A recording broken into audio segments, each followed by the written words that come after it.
Hello guys, how are you? I want you to welcome you to the course English for Business. This session is session 2 and it is cultures. As always, your teacher Liliana Quipuzco. So now in Spanish. Chicos, ¿cómo están? Les doy la bienvenida al curso de Inglés Empresarial y esta va a ser la sesión 2, Culturas, y su profesora Liliana Quipuzco. Entonces vamos a ver las consideraciones del curso.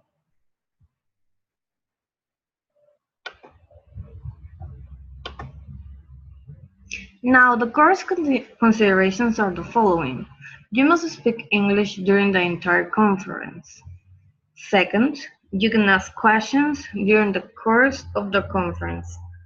Third, I would appreciate you sharing anecdotes, experiences, or maybe any kind of problems related to the subject in order to help you. And finally, fourth, at the end of each session, we will have an exam of 10 multiple choice questions. These questions, you will find them on your virtual classroom. Also, you can find there the material that we're going to see today.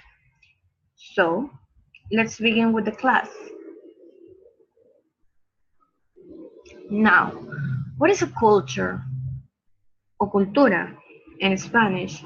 According to Cambridge Dictionary, culture is a way of life, especially about customs, beliefs, or maybe a particular group of people at a particular time. For example, we could say that American culture has been imported into Peru, and we can see this by, for example, we celebrate Halloween, and Halloween it is not a typical or traditional holiday from Peru. So it was imported and it was part of the American culture. Then, according to Oxford Dictionary, the ideas, a culture are the ideas, the customs, and the social behavior of particular people or a society. So let's see what is the similarities between these two definitions. We have there is customs, behaviors, and beliefs. So a specific kind of customs, behavior, or beliefs from people or from a society. So now that we know what it is a culture, we're gonna see why is culture important in an import business or for import business. If I'm making import businesses, why do I have to care or about cultures? So it is because you need, and remember, you need to study the culture of the country that you are going to work with. Why?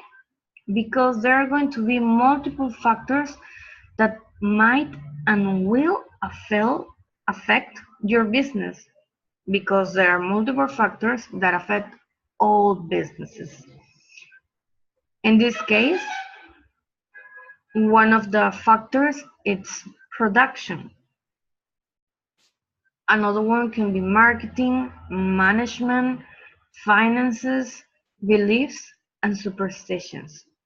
For example, in superstitions, we can see that if we compare our culture to Japanese culture is more superstitious. They have more superstitions than we do. So that is a really important, or that is a factor that might affect. So we need to know how is the Japanese culture in order to know what we are allowed or not allowed to do. The same happens with beliefs. We, as a Peruvian culture, might have some beliefs, and if we get in touch or we do businesses with some other country that has different beliefs, there might be some problems. So we have to be careful. For example, especially with countries that have a very different beliefs from us. For example, this could be we do businesses with an Arabic culture. Another one is finances. finances and management, and marketing and production. It is a part of what we see on a business, especially. So, why do we will have, or why will we have difference with them in import businesses, and why is this related to culture? Because we are going to have different kinds of managing and doing the businesses. For example, in finances, because we might have a different kind of taxes related subjects. In management, maybe the way we manage our business. In marketing, because the marketing that we use in Peru is not going to be the same from another culture.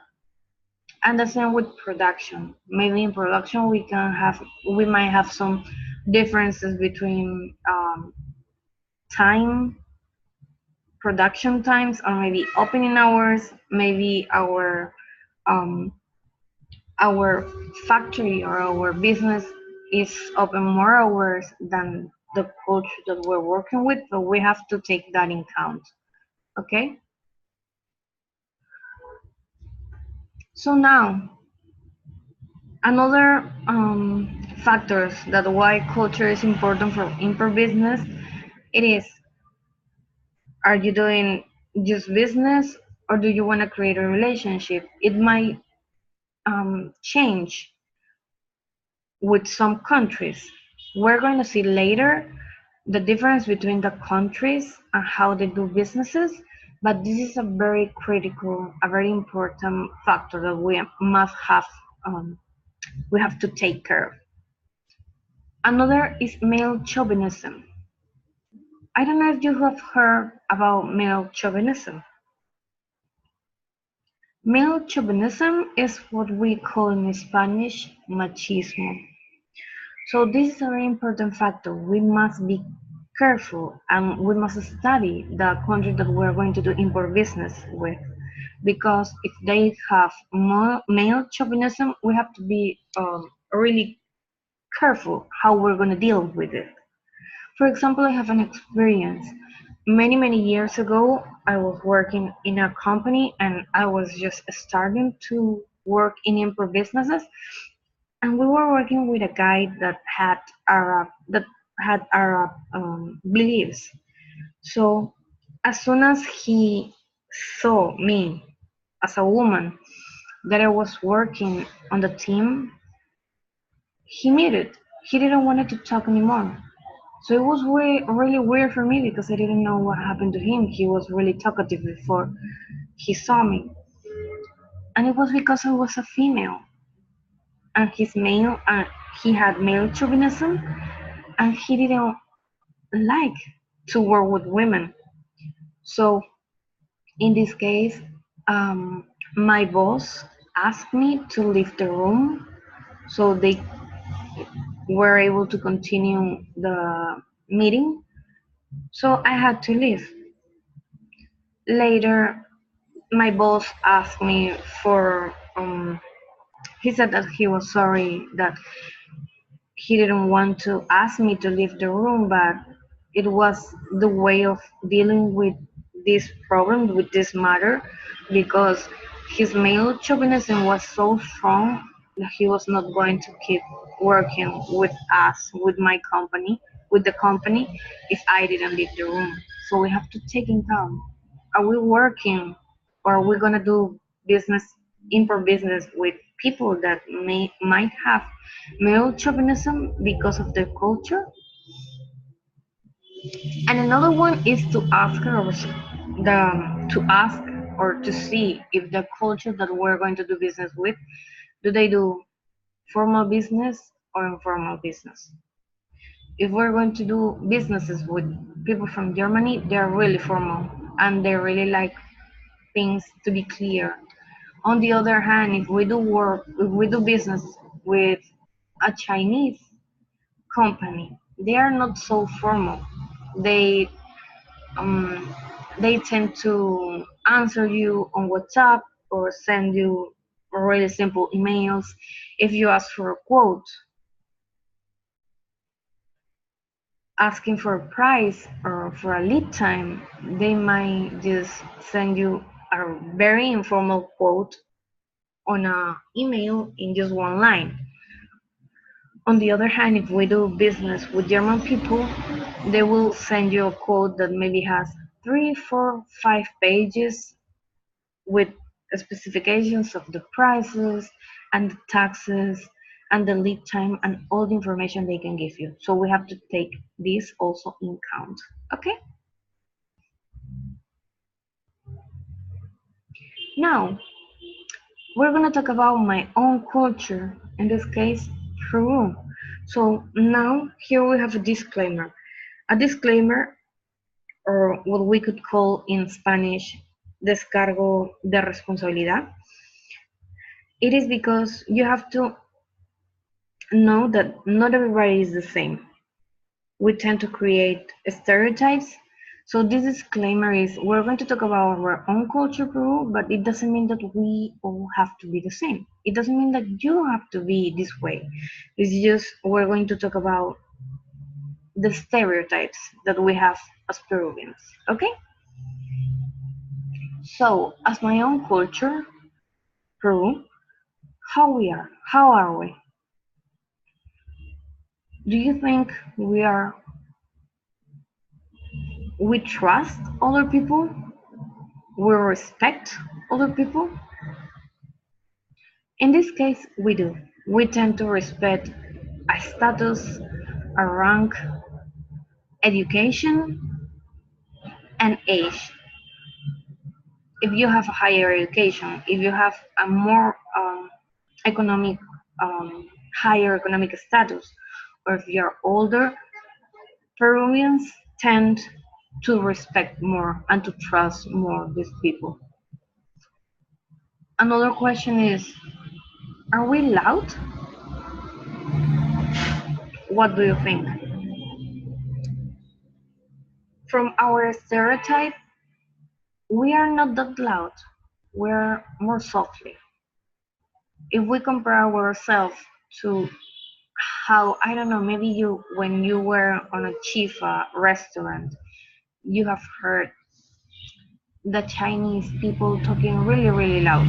Or maybe if you had the opportunity of hearing people from Russia, they tend to be also really, really loud when they speak. So comparing to another countries, we are not that loud.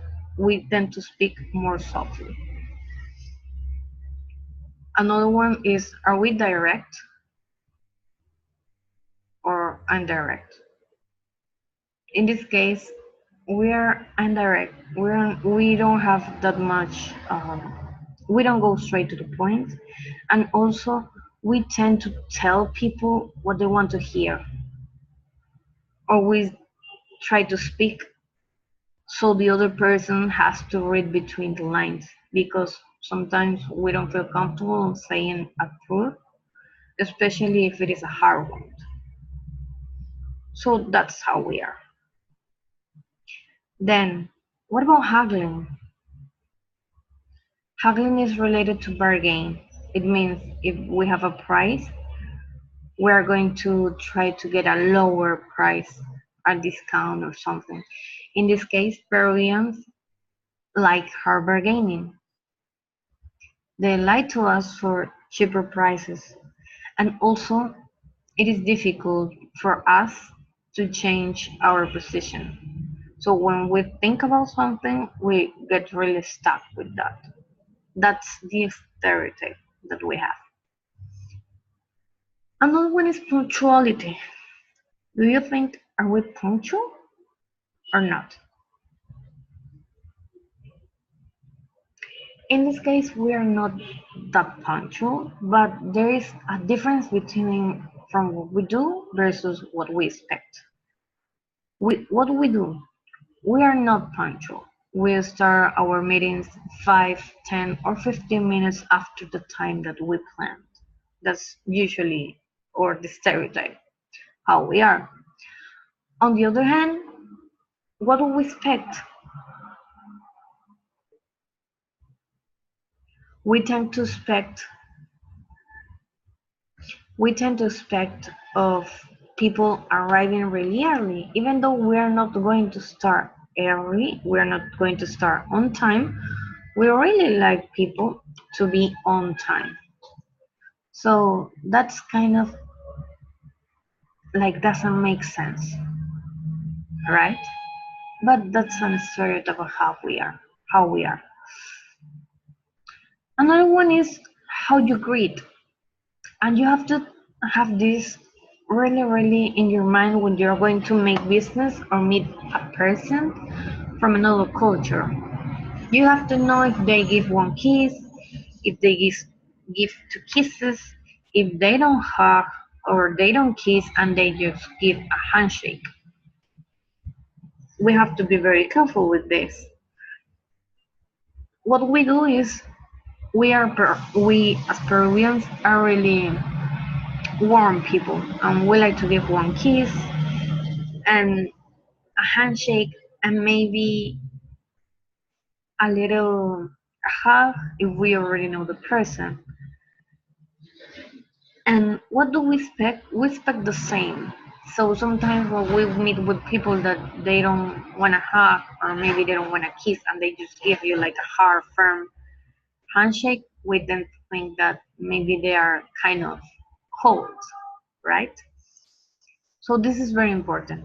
And also, I can tell you that this is very important because especially when you're going to give a kiss and the other person is from a culture that they give two kisses, there might be some problems because you are going to give one kiss and the other person is going to give you the first kiss and expecting for the second one, and you're going to pull your face away and they might take it like you're leaving me like standing expecting another kiss, right?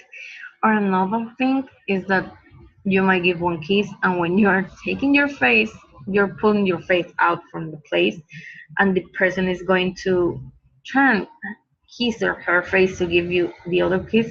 There might be maybe you can get a kiss in a place that maybe you are not expecting. So this is a point to take in count also.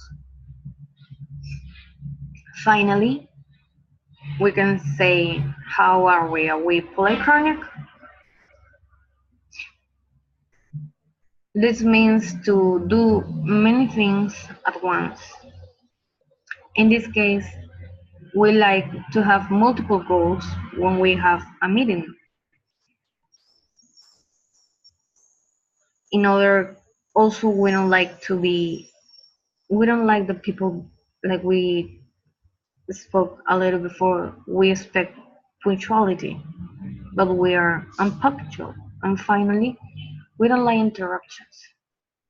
So in this case, as we have multiple goals or we expect to do multiple goals in a meeting, there are some other cultures that they don't do that. They don't like. They just like they set one or two goals for a meeting, and on the other case, we like to have a lot. So this is a point to take in account also.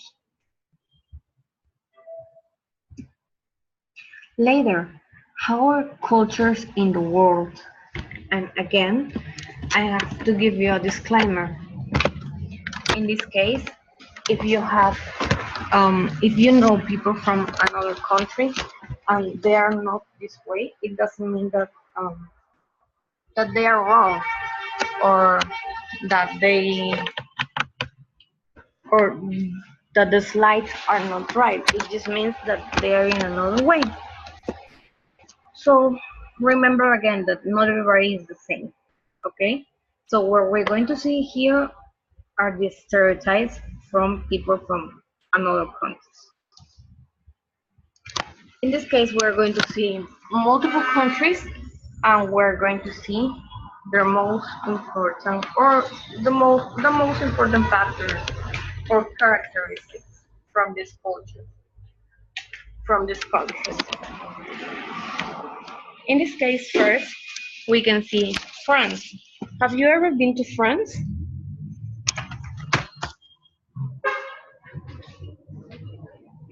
In this case, if you were able to visit France, you are going to, you will know that In France, they greet each other with a handshake.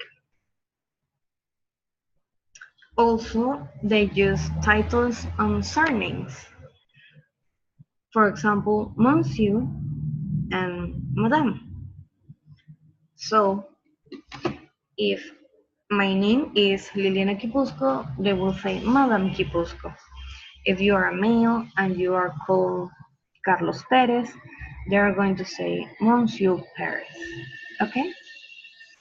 And another really important point is that they really appreciate when you try to speak their language, French people. And I can say to you this because of my own experience. I've been in France and they tend to be a little more rude to you if you just speak English or Spanish directly without warning. In this case, if you say in French, I don't speak French. Do you speak Spanish? But you say it in French, they will really appreciate. They prefer to speak in Spanish than in English. They might do a little hard um, effort to speak in Spanish, but they will do it they will very friendly and gently if you try, or at least you say that you don't speak French in French language. Okay, so have this in account if you do business or also if you go to do some tourism to France. Then we have the United Kingdom. In the United Kingdom, they give also handshakes. Also, they use titles and surnames like Mrs. for a woman, for a lady that is married, Miss. For a lady that is not married, Miss. For a lady that you don't know her marital status, and Mr. for men. After the title, you can say the surname. Another characteristic is that they are really punctual. They're really punctual people. So if we're going to have, or we're going to do business with people from the United Kingdom, we have to be punctual and expect from punctuality from them. Also, they don't do, or they do in this case, they do a little small talk before the business, but it is not too personal. So before, if they arrive maybe 5 or 10 minutes earlier, and you are in the meeting room with them, waiting for more people to come into the meeting, then the people from the United Kingdom might start some small talk, but it is not going to be too personal. Maybe they might talk about the food, if they like, or ask you if they like the food from the place. And a topic that they tend to talk about, it is the weather. They're going to talk a lot about the weather. So those are kind of the small talks that you might, or that you can expect from them. Then we have Germany. In Germany, they give a firm handshake. But also from personal experience, I can say that a lot of German people that I have met, they were really nice and they give kisses. And a really characteristic that I didn't expect is that they tend to give you two kisses, like people from Spain. So you have to be careful again if to see, give one kiss and see if they're going to give you another kiss.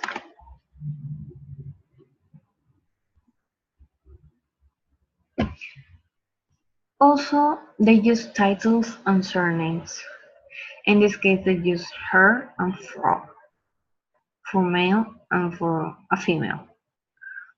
And after the title, they will say the surname. Another characteristic from German people is that they are really punctual. Even there's like they say that in Germany everything is punctual. So punctuality is really, really important. They tend to be in places 5 to 10 minutes earlier. So we have to do that and also expect punctuality. Another detail is that they're really blunt. So we must not take their bluntness as rude. In this case, blunt in Spanish means franqueza. So they're really blunt. They have a lot of bluntness. Their bluntness. So it doesn't mean that they are rude because they are telling you things straight away. It just means that they prefer to be as transparent, as clear as possible to do businesses. So this is a good thing. And finally, they have a really clear separation between personal life and business. If you're doing business with German people, they are going to talk about only about businesses. They won't talk about their personal life. If you close a deal or close a sale and you go maybe to lunch or to dinner with these people after the business is over or the meeting is over, they might talk about their personal life, but just a little. They are not that open. They have a really clear separation, like I told you. After that, we have Russia. In Russia, they give firm handshakes and also they make eye contact. So we have to be very careful with this. They also use title and surnames. They are really direct and they really respect punctuality. Also, another point that is not here is that they tend, in Russia, they speak Russian. So when they speak Russian, they tend to be really loud. It doesn't mean that they are yelling. It just means it's how they express themselves. So we don't have to take this like they are yelling or something. We don't have to be scared. We just have to know that how they communicate or they communicate in a really loud way if we compare it to how we communicate as Peruvians, that we are more softly. Then we have Italy. In Italy, they give handshakes and they also press their cheeks. But this is once you have a relationship formed. They also use titles and surnames, but they tend to be more warm once they met you. So they're going to say maybe dear or Bella. Those are the common ways they speak. Also, their businesses are relationship driven. In this case, they will want or they might expect from you as a business partner to become their friend, to go out with them to a dinner, to a lunch, because they think that if you have a good relationship with them, it is going to be a good business. And finally, for Italian people, negotiations can take time. It can take up to 6 months to close a deal because they want to know you well, and also they tend to think too much about when they are going to take a decision. So we have to take this in account. Then we have Spain. In Spain, they give handshakes and also they give two kisses. So we have to take this in account. Also, they use title and surnames like we do in Spanish, in Peru, señor, señora. And after that, it could be the last name. If they know you a little better, it might be your first name. They also like to build a relationship. They might want to go out with you to have a lunch or a dinner after you are doing business so they can know you a little more. They can know a little more about you. And finally, there's a point that, or a characteristic that they like to talk at the same time. As Peruvians, we tend to be all really quiet when someone is speaking, but for Spanish people, they tend to, if you're talking, they will talk also at the same time. So it can be a little confusing if there's too much people at the same time. So we have to be very um, be very careful, and also be very focused so we don't lose ourselves in the middle of a meeting. Then we have Japan. In Japan, they give a handshake and they also do a bow. A bow is when you tend to put your body up a little to the front, so that's how they greet. Also, they use titles and surnames, and this is a really important characteristic. If you meet a person and they give you their business card, you have to receive it with two hands. And you have to, after you receive the business card with two hands, you have to keep it in your hand or in a visible place. If you're on a meeting and you have a desk in front of you, you have to put it on the desk. The business card you have to place it in front of you on the top of the desk. Don't ever take the business card and put it on your pocket or on your shirt, the pocket that you have in your shirt, because it means that you are being rude and that you are not caring about the person that gave the business card to you.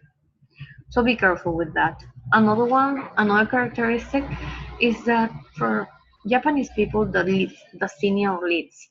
So the older person in the room is the one that is going to lead the meeting. Why? Because the senior you are for them, the wiser you are, so you are the one who have to be in charge. Then we have China. In China, they give handshakes. They also use titles and surnames. Remember that from Chinese people, they all or most of them talk in English when they do business, but we have to be very careful because they tend to talk a little faster, and sometimes it's a little difficult to understand because they have, as you might heard, they have a problem with the R. They don't pronounce the R, they pronounce it as L. So instead of saying how are you, they must say how are you. So it might be a little confusing if you are not um, if you don't tend to talk, if you don't tend to speak to Chinese people all the time.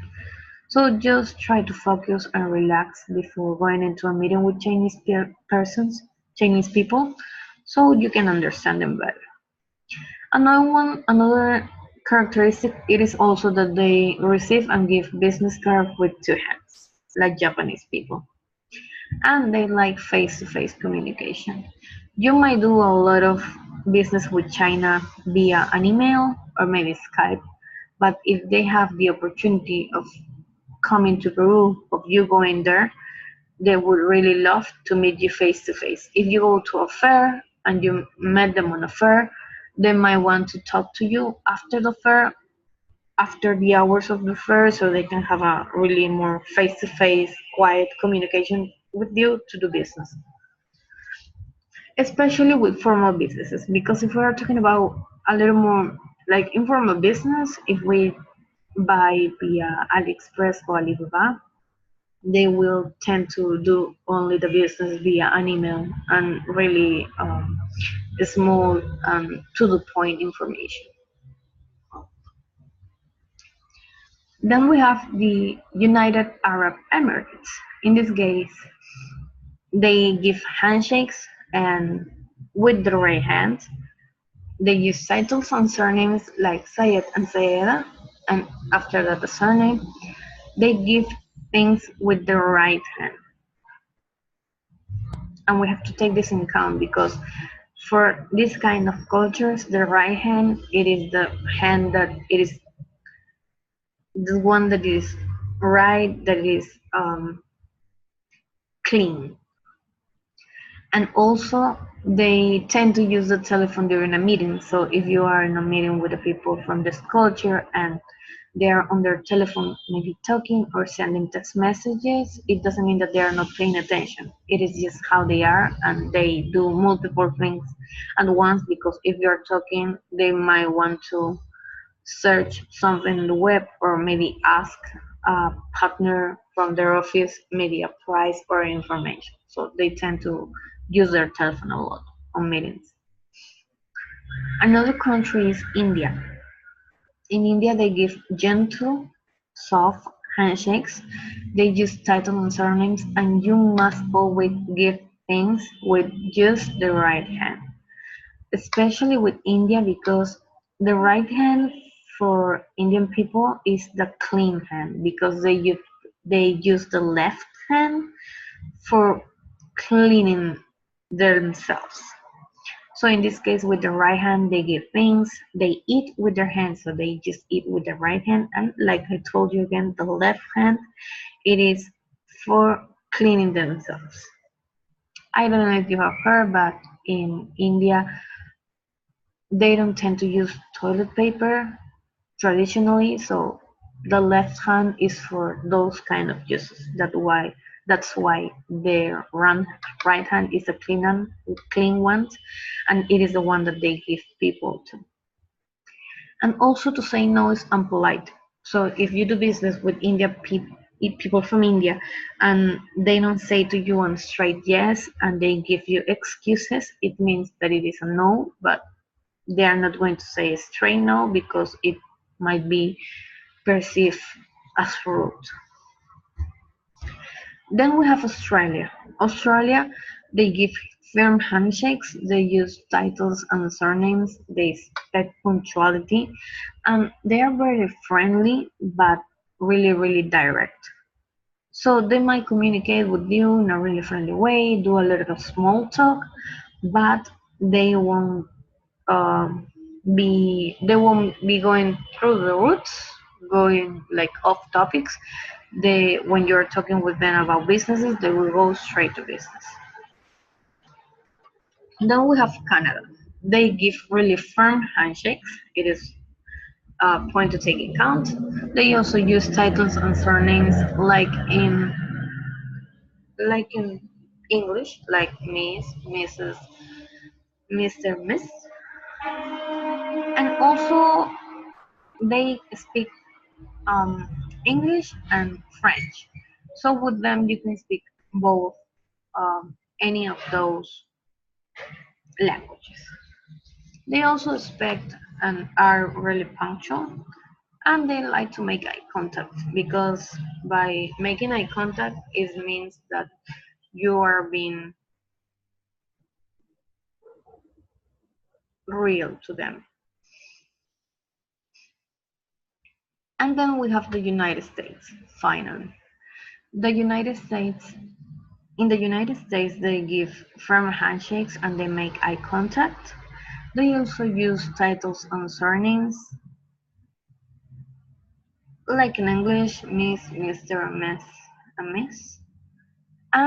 They are very friendly and relaxed.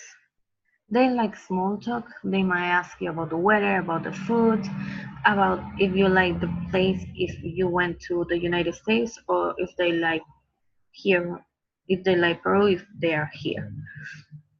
So they're really relaxed, usually before the meeting and after the meeting, but they like to be quite direct. So if the meeting starts at 5, they might want to start 5 because they might have only 30 minutes for you, and after that, they have to go to another meeting and to run to another meeting because for them, time is money.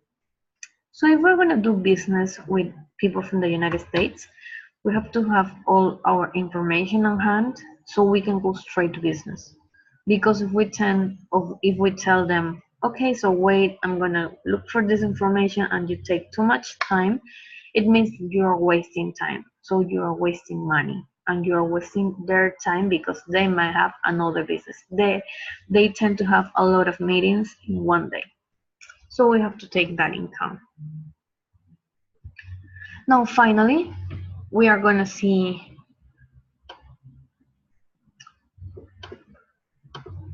a little video, and this video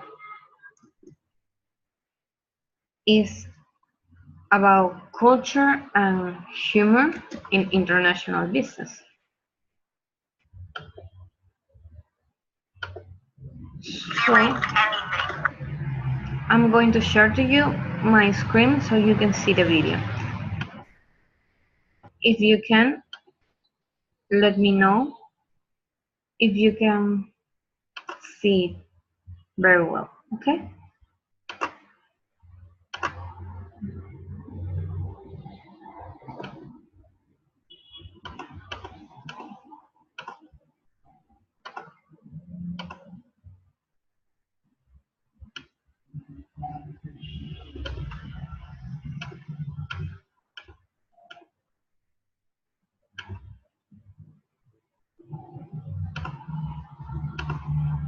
Okay, so I'm gonna share you my screen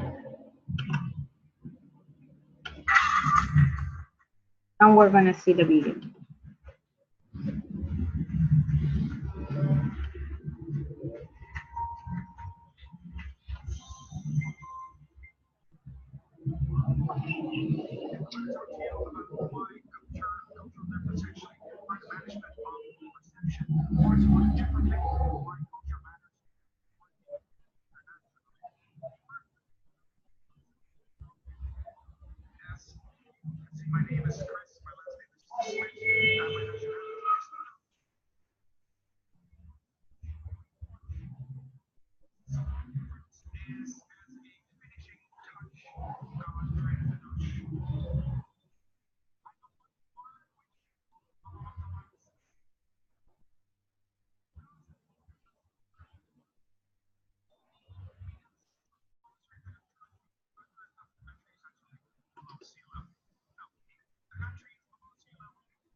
In a windmill like all the Dutch do.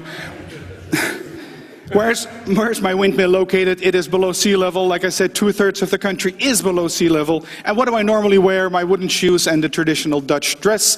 But being in front of a significant civilized crowd, I decided to wear something different. Now, you can look at this introduction and ask yourself, what's the point? I'll tell you what the point was with this sort of introduction.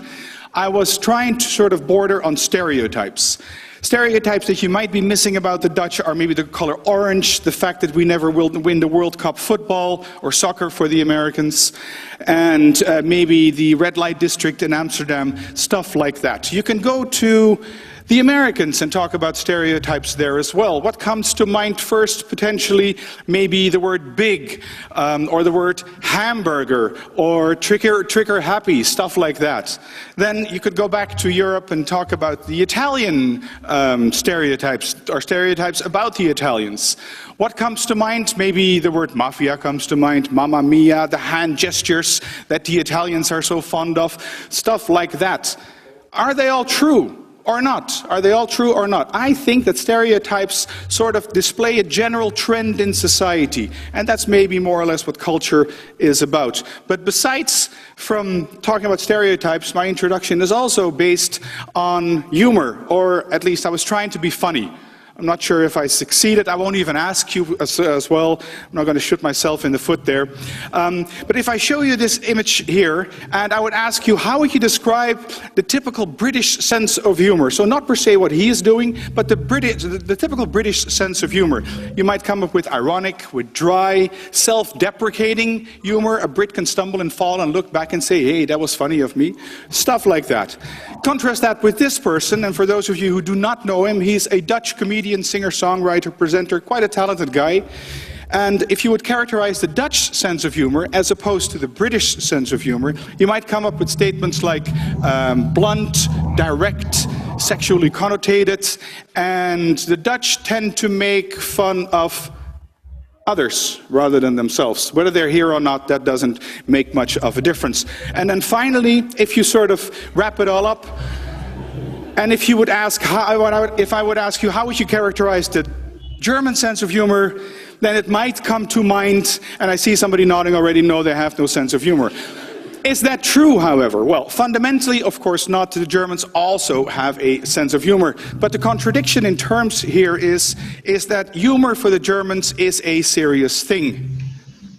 Humor for the Germans is a serious thing. In other words, you don't start something serious with a joke. So to have a meeting, you don't start a meeting with a joke, because why would you undermine the seriousness of the meeting by starting it with a joke? There's a time and a place to be funny, according to the Germans. 3 countries, the UK, the Netherlands, and Germany. Geographically relatively close to each other, and still they have a different sense of humor. I believe that jokes don't translate in language, and also that they don't translate in culture. So if humor is already not culturally neutral, my question to you to ponder on is, what is culturally neutral? I've done this work for about 18 years, and I haven't found anything that is culturally neutral. It touches us every day, and very often we don't really see it. But first of all, before I continue, there is really nothing good or bad about culture. There are only differences. That's important to realize. And understanding cultural differences are often the determining factor when you're doing business, typically when you're doing business internationally. The word culture has been mentioned a couple of times. Let's sort of put a frame around this and a definition. The collective programming of the human mind.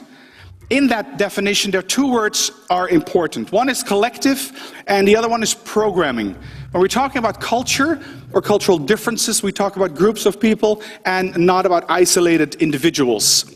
And the second word that's important to realize in this definition is that the word programming is there because you're not born with your culture. Culture is so-called taught behavior. So collective programming of the human mind. Showing you an image here, my question to you is, what do you see? If you're like most people, you would see a face with the glasses, the nose, and the mouth, and a part of the chin and the neck, right? But if you read it diagonal and pause and wait a little longer, you would see that you can also read the word liar. The L, the I with the dot on the I, the A, and the R. So pausing and waiting and maybe looking a second time at a different culture might actually teach you a lot more. As I said,